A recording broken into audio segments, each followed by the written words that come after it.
Proud Democrat Bill Maher is revealing the reason he'd cross the political divide and vote for a Republican for president.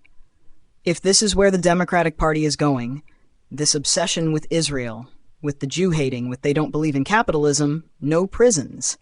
If this is where they're going, my vote is in play, Maher, 70, told Vice President JD Vance on the Friday, June 26th, episode of his HBO Max show Real Time with Bill Maher.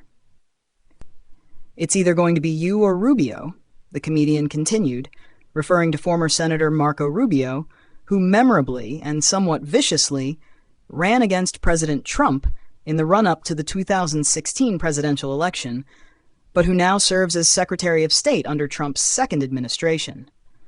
Maher's claims about the so-called direction of the Democratic Party come after a slew of wins for politicians running as Democratic Socialists, including New York City Mayor Zohran Mamdani and newly elected members of Congress, Claire Valdez, Daria-Liza Avila Chevalier, Aber Kawaz, and Brad Lander.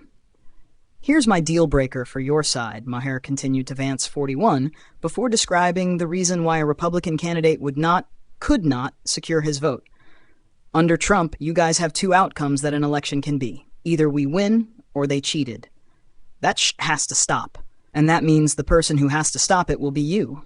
Or Marco. Can you tell me you will do that? Trump has repeatedly claimed that he won the 2020 presidential election against former President Joe Biden, despite losing the popular and electoral votes. The president and other high-level administration officials have claimed the election was rigged, despite failing to provide evidence proving election fraud. Instead of promising to stop making claims about potential election outcomes, Vance defended his concerns about the 2020 election, arguing that technology companies influenced the information environment.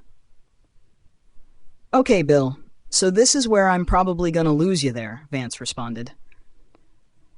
I don't think we should not concede elections, but I don't think that's what's going on.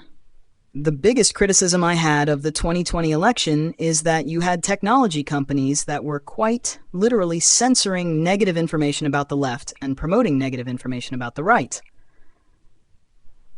Well, you're going to get a big pat on the back when you go back to the White House, Maher retorted.